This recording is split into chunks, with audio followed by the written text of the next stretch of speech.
Ligados e integrados. Realização Canal Rural. Oferecimento Seara. A qualidade vai te surpreender.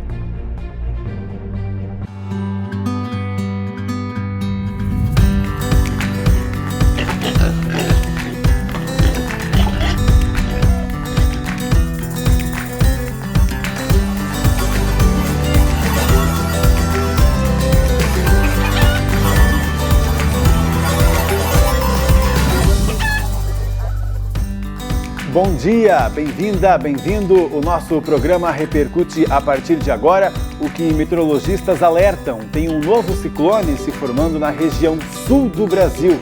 Por isso, vamos direto conversar com a Desirê Brandt, da Somar Meteorologia. Ela já está aqui conectada com a gente. Bom dia, Desirê. Bom dia, Pablo. Bom dia também a todos que nos assistem. Já temos aí sinais de que o ciclone está se formando. A expectativa, Pablo, é que esse ciclone ele tenha o seu pico, de intensidade durante a próxima madrugada, principalmente. Mas até lá já tem alerta para tempestades ao longo da tarde de hoje. O dia já começou com o céu carregado em alguns pontos do norte do Rio Grande do Sul, e essas nuvens carregadas, elas já estão associadas à formação da área de baixa pressão, que dará origem ao tal do ciclone extratropical. O novo sistema, de hoje para amanhã, pelo menos até o meio da quarta-feira, deve provocar pancadas fortes de chuva, com muita ventania, rajadas de vento em torno de 80 km por hora, em alguns lugares pode chegar a 100 km por hora, as rajadas de vento. Tem também um risco para queda de granizo, fora o volume de chuva que está previsto, que pode ficar em torno de 100 milímetros entre hoje e amanhã, tá? Esse volumão aí de chuva entre hoje e amanhã, entre o norte do Rio Grande do Sul e Santa Catarina. No Paraná, o acumulado de chuva não vai ser tão elevado assim, o ciclone não vai ter tanta influência no estado do Paraná, mas também não se descarta alguns temporais com ventania também em alguns pontos do estado do Paraná, Pablo. Desirê, eu já vi por aí, já li também, sobre os ventos, 100 km por hora, 80 km por hora, é um pouco menos do que aquele ciclone bomba que se formou há uma semana mais ou menos, mas ainda forte, Sim, ainda é forte, assim como todo ciclone extratropical. E, na verdade, toda semana a gente tem um ciclone extratropical associado a uma frente fria. Se a gente não está em uma condição de bloqueio atmosférico, quando a gente tem bloqueio, a gente não tem o avanço das frentes frias. Então, se a gente não está nessa situação de bloqueio atmosférico, pelo menos uma vez por semana, a gente tem uma frente fria avançando pelo Brasil. E toda frente fria está associada a um ciclone extratropical. A diferença é a posição desse ciclone. Às vezes ele está muito próximo ou até se forma em cima da região sul do Brasil, e muitas vezes ele avança longe da costa da região sul, a gente nem percebe a presença do sistema e só sente a passagem da frente fria associada a ele. Então, toda semana tem pelo menos um ciclone extratropical associado a uma frente fria avançando pela região sul, pelo sudeste do Brasil. Esse, então, pelo jeito, ele se aproxima um pouco menos. Na verdade, o da semana passada, olha como foi que ele se formou. Da semana passada começou com uma área de baixa pressão no interior da América do Sul. E aí, essa área de baixa pressão foi ganhando força e atravessou a região sul do Brasil. Então, veja, foi do interior da América do Sul, atravessou a região sul do Brasil, já provocando muitos temporais até chegar na altura da costa da região sul do Brasil. Esse agora já está se formando praticamente em cima do Rio Grande do Sul e logo avança para a costa. E além desse caminho, que é um pouquinho diferente do da semana passada, o que a gente está levando muito em consideração é o valor de pressão atmosférica. O da semana passada teve uma queda de pressão atmosférica muito forte, muito abrupta. Esse de agora não apresenta aí sinais de que vai ter uma queda tão acentuada no valor de pressão atmosférica. Isso que poderia deixá-lo parecido com o da semana passada. E por enquanto as expectativas não são essas. É claro que trata-se de uma área de baixa pressão, mas não com uma queda tão acentuada quanto foi o ciclone da semana passada.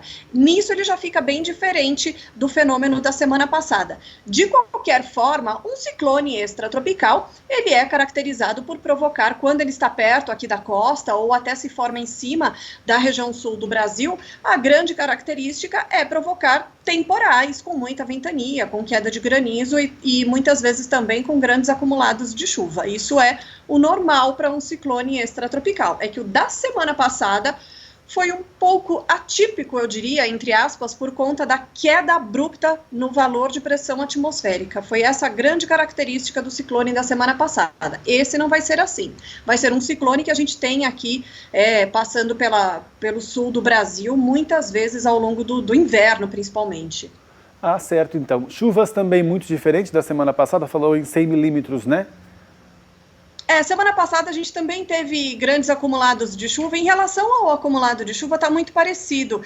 Mas veja que a grande questão desses ciclones não é nem em relação ao acumulado da chuva. O grande perigo, o que chama a atenção e que claro, deixa o sul do Brasil, as pessoas no sul do Brasil apreensivas é em relação a ventania, né? Porque a chuva veio semana passada, mas o que causou mesmo os grandes estragos, o que castigou mesmo a região, foi a ventania. Na semana passada, com ventos acima até de 130 km por hora.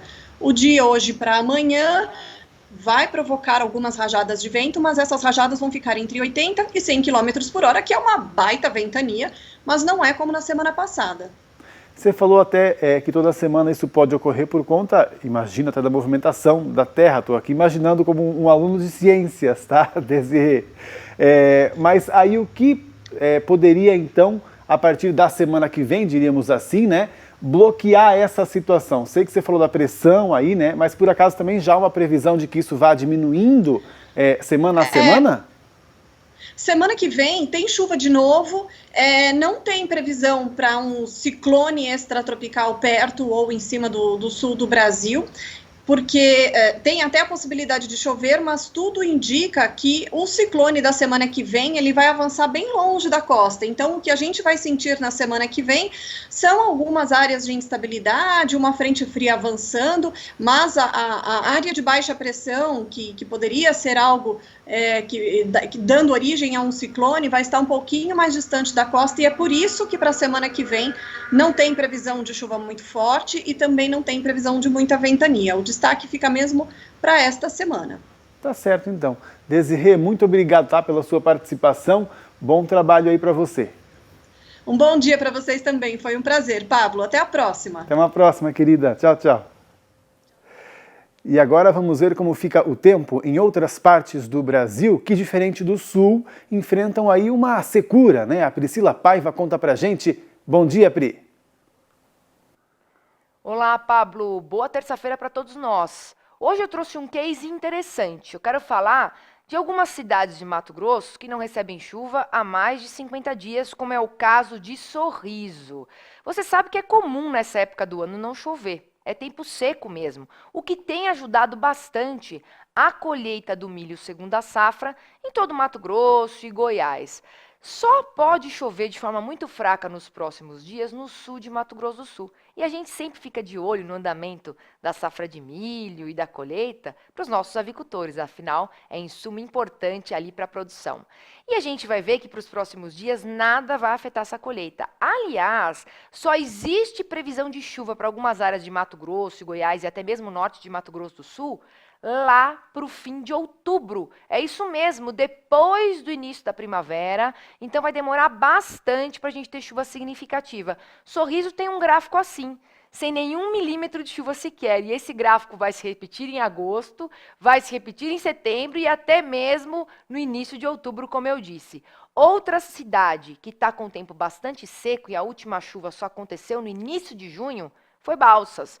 A gente tem tempo seco a partir de agora por lá e não tem chuva tão cedo em Balsas, todo o interior ali do Matopiba. As chuvas estão concentradas no litoral. E qual que é a projeção que a gente tem para o segundo semestre, agora para a safra de verão, por exemplo, no Matopiba? Uma previsão boa, porque mesmo sem configurar Laninha, lá no Oceano Pacífico Equatorial, as águas mais frias vão favorecer o regime de chuvas lá para outubro, novembro, dezembro, em parte ali do interior do Matopiba. Até mais! Obrigado, Pri. Assim, demos aqui uma previsão do tempo completa para todo o Brasil, né? E agora a gente faz um intervalo, depois a gente fala de salmonela, mas com um detalhe. O que acontece depois da coleta de amostra na granja? Como são feitos os exames? É uma curiosidade aí para você, viu? Acompanhar toda a cadeia, como é que funciona, né? Só aqui você vê. A gente volta já já.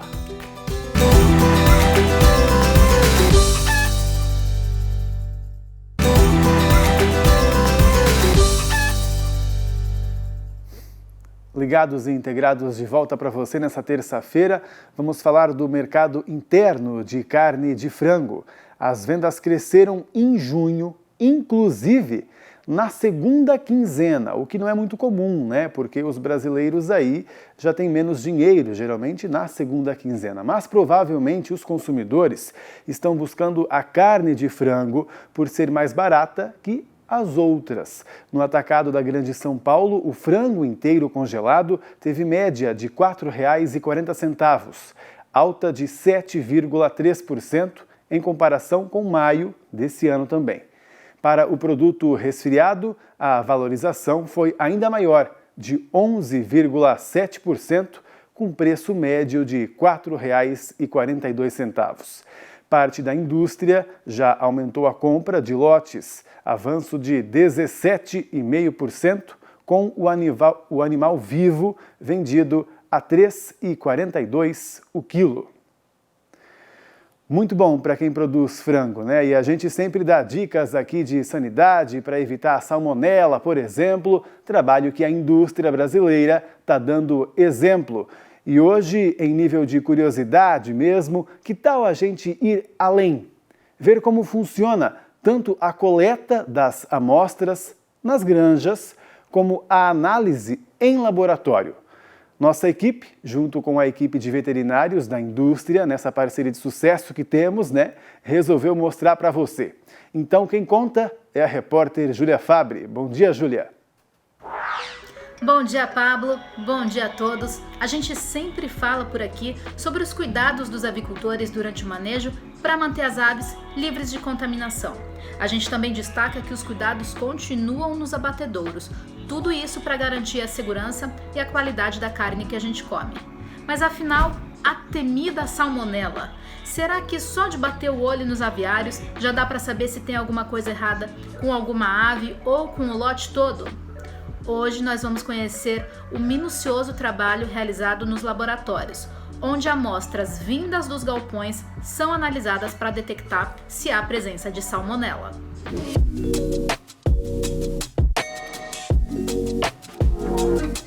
O granjeiro veste os equipamentos de proteção e percorre o aviário. Enquanto isso, a própria sola da bota serve para coletar as fezes das aves. Esse material é enviado para os laboratórios.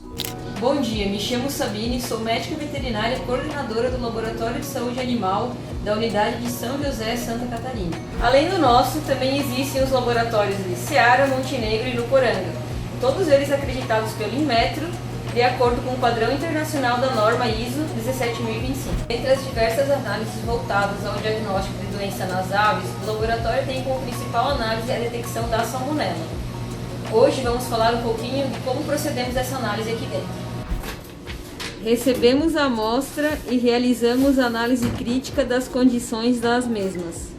Após conferência, as amostras são protocoladas e seguem para as demais etapas da análise. A primeira etapa é o pré-enriquecimento, onde diluímos a amostra em caldos específicos, que após o período de incubação de 18 a 24 horas promovem a recuperação de células debilitadas. Após essa etapa, as amostras são inoculadas em caldos seletivos, que impedem o crescimento da maioria dos micro-organismos competidores, e favorecem o crescimento da salmonela. As amostras são incubadas novamente em temperatura seletiva de 18 a 24 horas. Dando sequência, as amostras são estriadas em placas contendo meios seletivos para salmonela. Mais uma vez, são incubados por 18 a 24 horas. Durante a leitura das placas, analisamos a presença de colônias típicas de salmonela, que no caso desse meio específico, o Ectoen, elas ficam verde azuladas com o centro negro. A partir dessas colônias, é realizada a identificação bioquímica para a confirmação da suspeita. E a leitura é realizada após a incubação de 18 a 24 horas. As cepas que apresentarem perfil bioquímico compatível com salmonela partem para a próxima etapa, que é a sorotipificação. Nessa etapa, as cepas são testadas com antissoros específicos e verificamos se há aglutinação ou não, sendo possível assim definir o sorovar da salmonela identificada. Os registros seguem para lançamento no sistema e emissão do relatório de ensaio, este indispensável para o abate das aves.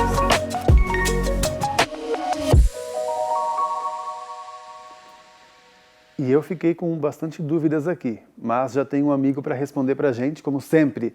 João Paulo Zufo, médico veterinário e gerente de laboratório. Bom dia, João. Bom dia, Pablo, e bom dia aos amigos integrados que estamos ouvindo. Ô, João, já vou... talvez não seja nem a sequência das perguntas que eu mesmo gostaria de fazer, mas é que já teve algo ali que eu fiquei na dúvida. Na terceira fase, quando ela está com aquele disco e ela fala sobre o material verde azulado, eu acho, com o centro preto, isso já é salmonela? Na verdade, é uma colônia suspeita. O que acontece? A gente usa esses meios de cultura que eles imitam um organismo contaminado, certo? E aí a gente faz o cultivo e aí cresce uma colônia. A colônia é um agregado de bactérias ali, porque a bactéria não é visível ao olho nu, né? Mas quando ela está agregada em milhões, ela consegue ser vista a olho nu, que é aquele pontinho que ela mostrou, né? Ah, então aí, são bactérias, mas não necessariamente entre elas a salmonela. Pode ser suspeitas, porque esse meio é um meio seletivo e ele favorece o crescimento da salmonela. Mas aí a gente tem que concluir, fazer as bioquímicas, como ela mostrou, e a tipificação para garantir que se trata de uma bactéria salmonela. Que se trata de uma bactéria, no caso, maligna, porque existem também as benignas, né, João? Certo. No intestino das aves, como no intestino de todos os animais e do ser humano também, a gente tem uma série de bactérias que compõem a flora normal dos intestinos. Mas aí elas, obviamente, quando a gente cultiva, vão crescer todas, mas a gente favorece nesse cultivo, como ela mostrou ali, o crescimento de salmonela, porque a gente está interessado em saber se aquele lote está ou não contaminado, né? Certo. E aí, então, só realmente na última fase é que vai se saber ali se existe a salmonela ou não. E aí vem a pergunta, acho que mais importante. Eu descobri que tem salmonela. O que é feito? Porque eu devo saber, por conta dos meus registros, de qual lote veio esse material, né? E aí? Certo. E aí, o que acontece? A salmonela, de uma maneira geral, ela não é desejada porque causa toxina-infecção alimentar, mas assim, o cozimento da carne faz com que seja eliminado 100% das colônias, né? E aí, quando a gente faz essa eliminação, a gente tem segurança alimentar completa. O que acontece com o lote? A gente precisa fazer esse pré-teste antes de ir para o frigorífico, porque lá são tomadas todas as medidas para que um lote que tenha contaminação não contamine os demais lotes. Todos esses procedimentos seguem a IN 20, que é a IN que faz toda a preparação para o abate dos animais e preconiza aí a observação de salmonelas SPP, que a gente fala, que tem mais de 2.600 sorotipos de salmonela descobertos, mas tem em especial duas, que é a salmonela enteritidis e tifimurium, que tem condicionamento de cozimento quando chega no frigorífico do lote em questão. Entendi, porque entre elas também, como a gente falou das bactérias já, existem as salmonelas mais perigosas, existe mais de um tipo, né? Certo. Essas duas que eu mencionei são as que mais estão envolvidas em casos de toxinfecção alimentar e por isso tem um tratamento especial para elas quando do abate das aves. Então, aí, se essa amostra demonstra que temos essas, ainda assim eu tenho como levar esse lote para o abate? Sim, tem como levar porque ele tem um condicionamento para garantir a segurança do alimento. Tudo isso está preconizado na IN 20, que é uma norma do Ministério da Agricultura, né? E, assim, como todo o processo é conhecido, ele é altamente controlado, né? E até porque a incidência dessas salmonelas não é muito grande, não, mas a gente tem a obrigação de verificar em todos os lotes. Pois é, inclusive até no abate, em frigorífico, também se analisa muitas coisas, né, João? Não para só ali durante a granja, nessa amostragem. Isso a gente está falando da granja para preparar o lote para o abate, mas depois, quando o lote vira produto final, 100% do produto final é analisado antes de ser despachado para os mercados, né? Beleza, então tá. Então, no caso, o lote foi lá para a indústria, foi testado de volta e tudo mais. E aí, o produtor lá na granja, ele tem que fazer alguma coisa, sabendo lá que aquele lote dele tinha alguma amostra positiva?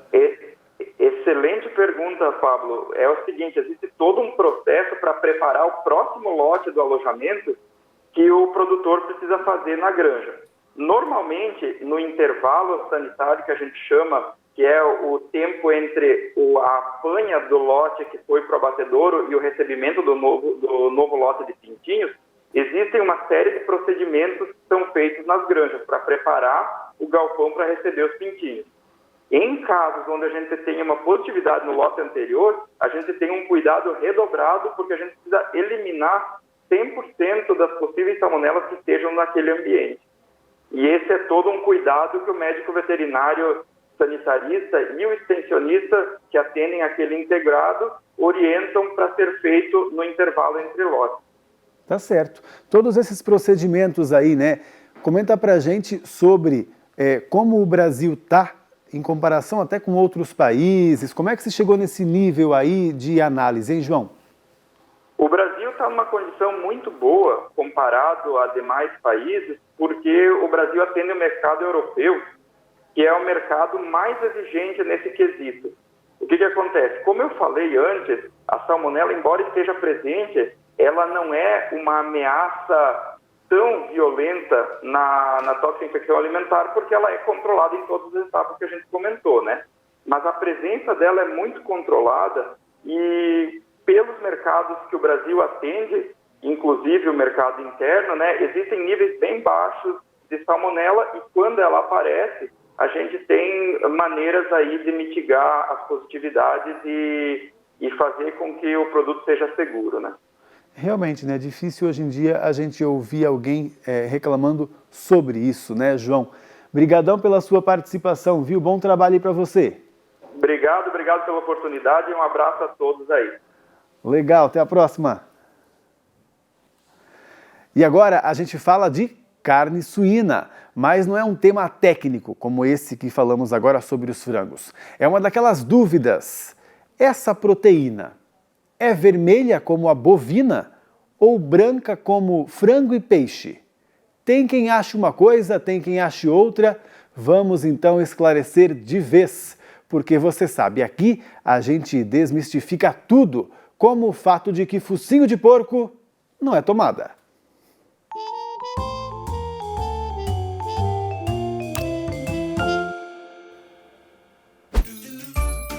A carne suína tem que cor para você? Rosa? Tem gente que chama de mista. Mas ela não é branca? Ou seria vermelha? Olha, a denominação correta é vermelha, apenas vermelha. Dependendo do corte, pode variar um pouco.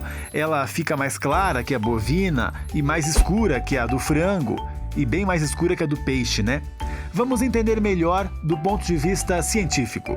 As carnes vermelhas têm maior teor de mioglobina, que as carnes brancas, uma proteína encontrada nos músculos que produz um tom vermelho brilhante quando entra em contato com o oxigênio.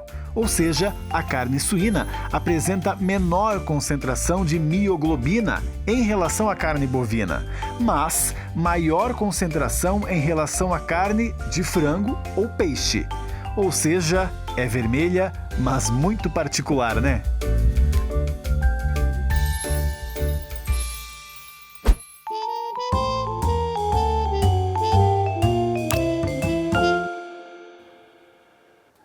Legal, um programa feito especialmente para você, espero que tenha gostado. Mas por hoje acabou. A gente se vê amanhã aqui no Canal Rural, 11h30 da manhã. Até, tchau, tchau.